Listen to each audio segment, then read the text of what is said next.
Audio Jungle.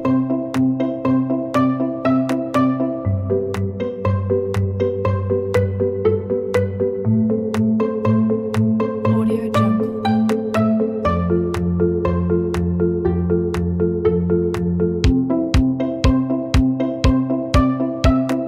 Assalamualaikum warahmatullahi wabarakatuh. Waalaikumsalam warahmatullahi wabarakatuh. Gimana kabarnya? Sehat semua?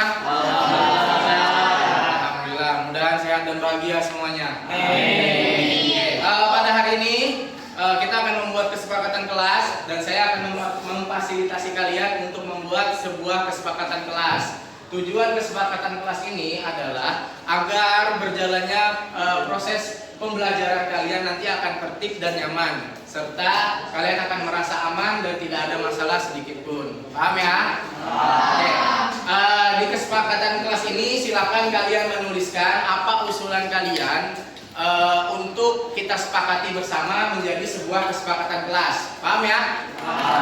Oke, sekarang saya bagikan sticky note-nya. Silakan kalian tuliskan apa usulan kalian, kemudian nanti kita akan tempel bersama-sama dan kita akan buat satu kesepakatan kelas bersama. Paham ya? Paham. Oke.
Baik, saya kasih waktu kalian 5 menit untuk membuat saran kalian.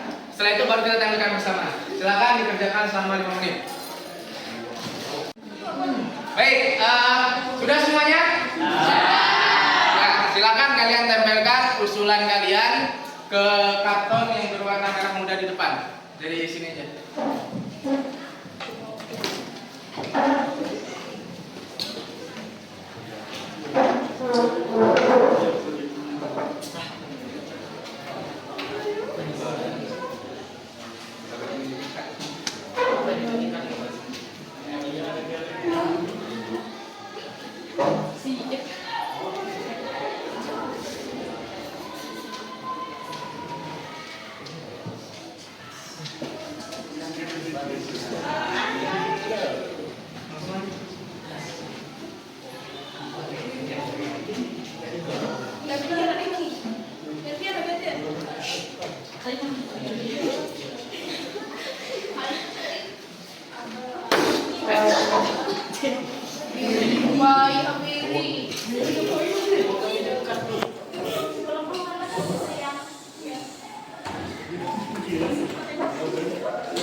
saya baca semuanya, semua usulan-usulan kalian akan kita jadikan atau kita rangkum menjadi satu kesatuan kesepakatan kelas.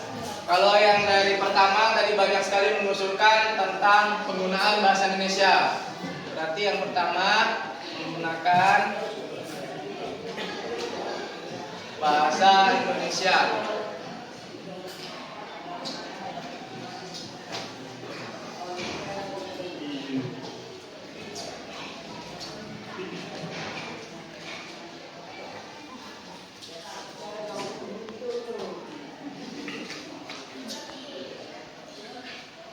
Oke, dari semua pendapat ada yang mengusulkan menjaga sopan santun.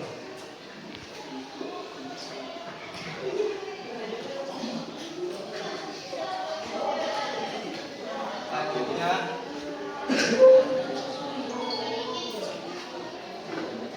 saling menghargai.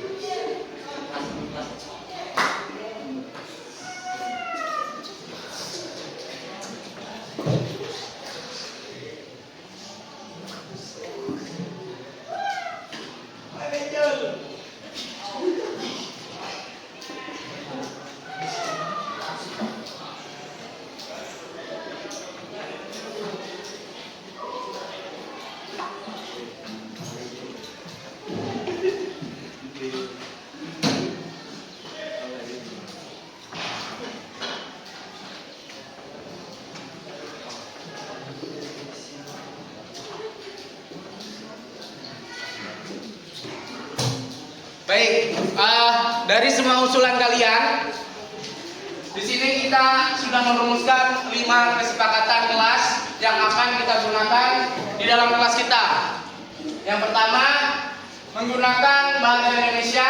Yang kedua, menjaga sopan santun. Yang ketiga, saling menghargai. Yang keempat, menjaga kebersihan. Yang kelima, berpakaian rapi. Apakah kalian semua sepakat? Baik, karena semuanya sudah sepakat, maka kita tetapkan kesepakatan kelas kita ada 5 poin ini. Semoga kedepannya kesepakatan kelas ini akan bisa ditaati oleh semua anggota kelas. Amin. Baik, terima kasih. Saya akhiri. Assalamualaikum warahmatullahi wabarakatuh.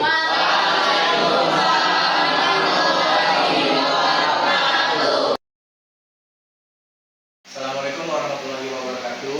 Waalaikumsalam warahmatullahi wabarakatuh. Terima kasih Ibu sekalian sudah hadir pada acara hari ini. Hari ini saya akan mendiseminasikan modul budaya positif. Saya sendiri Muhammad Andika Denar, CGP Angkatan 11. Ya, pada hari ini saya akan membahas tentang budaya positif. Jadi perlu kita ketahui sama-sama sekalian, budaya positif adalah nilai-nilai, keyakinan, dan kebiasaan-kebiasaan di sekolah yang berpihak kepada murid dapat berkembang menjadi pribadi yang kritis dan bertanggung jawab. Disiplin positif merupakan penerapan disiplin tanpa kekerasan dan ancaman dalam praktiknya, melibatkan perilaku komunikasi efektif antara guru dan murid. Penerapan disiplin positif ini mengajarkan murid untuk memahami konsekuensi perilaku yang mereka lakukan, sehingga murid dapat menghormati diri sendiri dan bertanggung jawab terhadap lingkungan dan pribadinya. Jadi dapat disimpulkan, disiplin positif merupakan salah satu cara menerapkan budaya positif yang bertujuan untuk menumbuhkan kesadaran serta memberdayakan murid untuk melakukan sesuatu tanpa sebutkan ancaman maupun hukuman. Jadi ibu-ibu sekalian, budaya positif ini sangat penting sekali kita terapkan di sekolah kita, karena memang sekarang ini memang penerapan disiplin positif itu harus kita terapkan, karena anak-anak itu akan cenderung lebih mudah dan anak-anak itu akan cenderung lebih berterima apabila kita menerapkan budaya itu yang bersifat positif tanpa lagi menerapkan budaya-budaya negatif.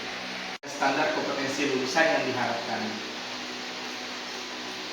Nah, ini yang harus kita pahami, nilai-nilai kebajikan dari disiplin positif itu yang pertama, beriman dan bertakwa kepada Tuhan Yang Maha Esa dan berakhlak mulia, berkebinekaan global, bergotong royong, mandiri, bernalar kritis dan kreatif.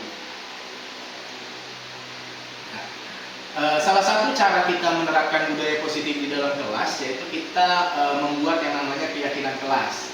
Jadi pengertian dari keyakinan kelas itu sendiri, keyakinan yaitu nilai-nilai kebajikan universal yang disepakati secara tersirat dan tersurat, lepas dari latar belakang suku, negara, bahkan bahasa maupun agamanya.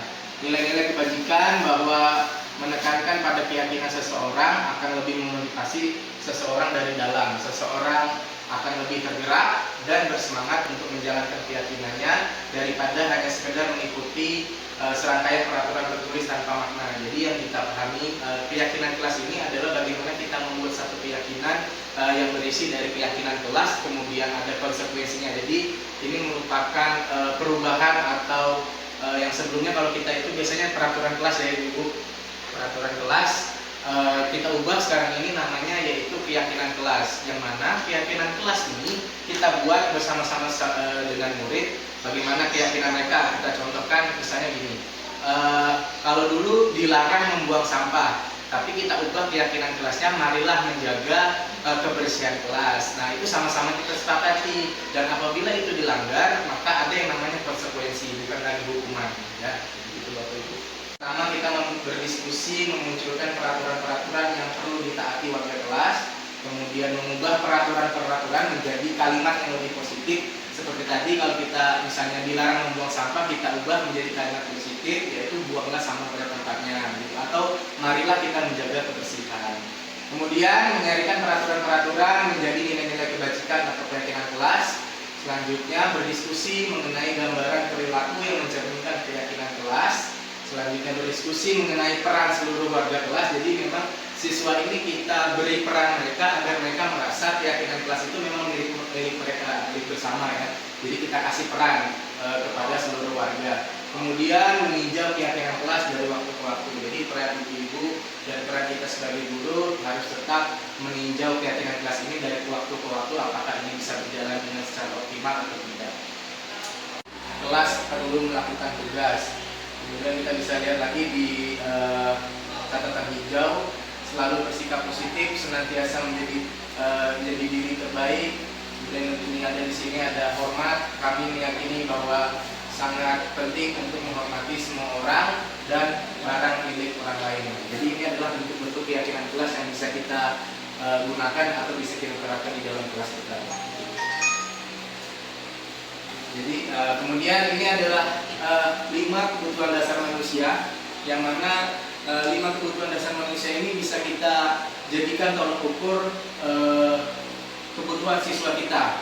Yang pertama itu adalah kebutuhan bertahan hidup. Jadi yang pertama yang dimaksud dengan kebutuhan bertahan hidup ini seperti makan, minum, itu adalah bentuk kebutuhan bertahan hidup. Kemudian kasih sayang dan dapat diterima. Nah, dapat kita lihat anak-anak itu ada mungkin anak-anak yang perlu kita treatment atau perlu kita lakukan dengan kasih sayang, dengan begitu mereka baru menurut. Kemudian ada penguasaan. Nah, jadi dalam kebutuhan dasar manusia itu ada yang namanya penguasaan. Entah itu dia berasa, oh saya bisa melakukan ini, oh saya bisa melakukan itu. Itulah salah satu kebutuhan dasar manusia. Kemudian yang keempat ada kebebasan, yang mana anak-anak kita pada saat ini perlu yang namanya kebebasan, tapi harus tetap kita awasi dan tetap kita kontrol. Dan yang kelima ada kesenangan. Inilah 5 kebutuhan dasar manusia. Kira-kira yang selama ini kita lakukan sebagai guru itu sudah di posisi yang mana kira-kira? Kalau Ibu Winda, posisi yang mana Bu? Posisi kalau saya sih ya posisi teman deh. Posisi teman, oke. Kalau Ibu Meta, posisi teman. Kalau Ibu Ulfa, Posisi teman dan posisi pemantau. posisi pemantau, oke. Kalau Ibu Ani, Posisi pembuat rasa bersama. pembuat rasa bersama. Kalau Ibu Ayu, ya, posisi teman. Oke, dalam penerapan disiplin positif restitusi, salah satu program yang dikembangkan adalah 5 posisi kontrol. Jadi sebagai guru memang inilah 5 posisi yang memang biasanya itu diterapkan oleh guru-guru sekalian. Nah, tapi kira-kira kalau posisi yang kita harusnya sebagai guru itu yang paling tepat itu adalah kita sebagai posisi manajer. Jadi dalam posisi manajer di situ dia ada sebagai pemantau, ada sebagai teman, ada pembuat rasa bersalah, dan ada posisi penghukum. Jadi mencakup semua. Ya, mencakup semuanya kalau posisi manajer. Ini 5 posisi kontrol dalam restitusi adalah proses perjalanan seorang pendidik agar dapat mengenali dirinya. Untuk lebih memahami kelima posisi kontrol tersebut, mari kita saksikan kasus nyata yang ada di YouTube. Nah, ini adalah posisi manajer. Suara manajer netral, tidak emosional, tidak terlalu ramah, dan tidak bernada tinggi. Tata identitas positif. Guru akan dengan tulus mengajukan pertanyaan-pertanyaan bermakna agar membuka pikiran murid. Guru membimbing murid untuk memecahkan masalahnya secara mandiri. Posisi manajer adalah posisi kontrol yang disarankan untuk membimbing murid sehingga bisa mewujudkan murid yang mandiri, bertanggung jawab, dan dapat memecahkan masalah. Nah, ini dampaknya ketika kita sebagai guru menggunakan posisi manajer. Yang pertama yaitu murid mandiri, yang kedua percaya diri dan dapat memecahkan masalah. Posisi manajer adalah posisi kontrol yang disarankan untuk membimbing murid sehingga bisa mewujudkan murid yang mandiri, bertanggung jawab, dan dapat memecahkan masalah. Merupakan posisi ideal yang ingin dituju setiap pendidik. Semoga penggambaran 5 posisi kontrol yang telah diperlihatkan tadi dapat menjadi ajaran refleksi bagi kita semua untuk terus mengasah dan menerapkan sebagai posisi penghukum dan lain sebagainya. Kita mencari jalan keluar itu lewat dengan cara yang namanya penyelesaian lewat segitiga restitusi. Nah, ini segitiga restitusi itu terbagi menjadi 3 ya, Bu. Yang pertama yaitu menstabilkan identitas. Kita lihat ini namanya segitiga restitusi.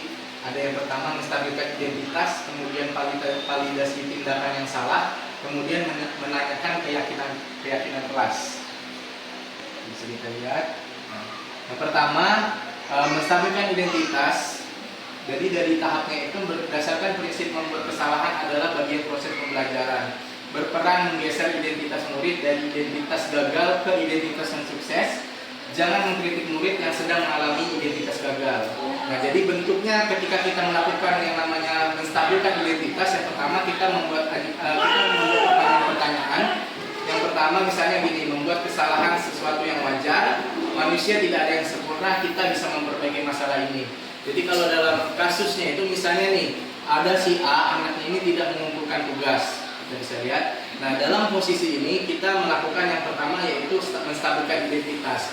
Kita membuat kesalahan adalah sesuatu yang wajar. Misalnya gini, anak ini tidak mengumpulkan tugas. Jadi kita sebagai guru, kita itu mengamini. Artinya begini, membuat atau tidak mengerjakan tugas itu adalah hal yang wajar bagi siswa yang mungkin memang merasa sibuk dengan dunianya, tidak hanya itu saja yang dikerjakan. Atau kita sebagai guru berperan begini, saya juga pernah tidak mengerjakan tugas. Saya juga pernah melalaikan tugas-tugas itu. Jadi posisinya ketika kita menstabilkan identitas ini, kita tidak menyalahkan murid dulu, tapi kita mencoba menetralkan dulu kondisinya. Bagaimana kesalahan itu tuh adalah sesuatu yang wajar. Jadi anak-anak di sini tidak akan merasa kesalahan ini tidak merasa dihakimi oleh gurunya.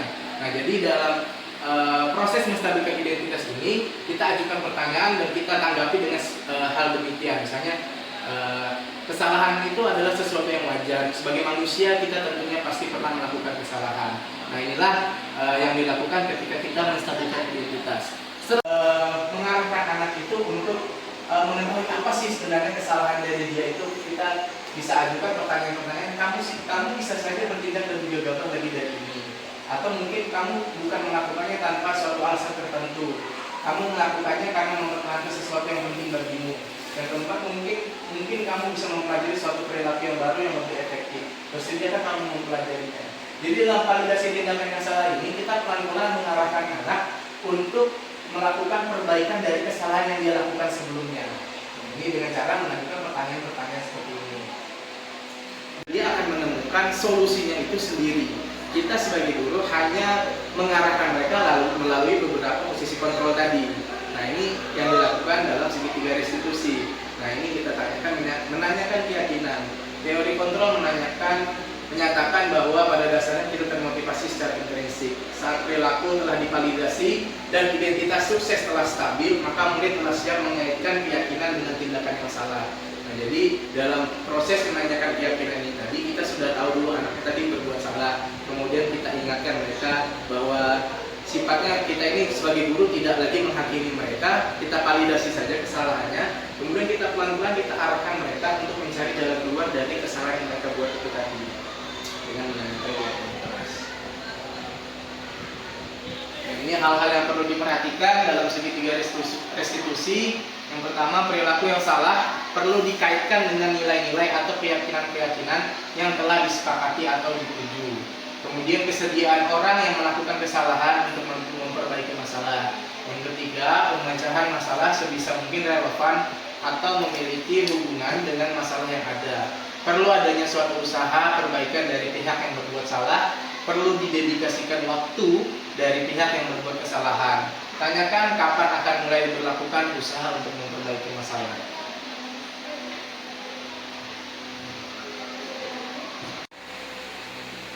Oke, itulah beberapa hal yang sudah saya sampaikan Bapak Ibu sekalian. Mungkin saya mohon maaf jika ada salah-salah dalam penyampaiannya. Jadi ada poin besar atau beberapa hal besar yang bisa kita pahami pada hari ini. Yang pertama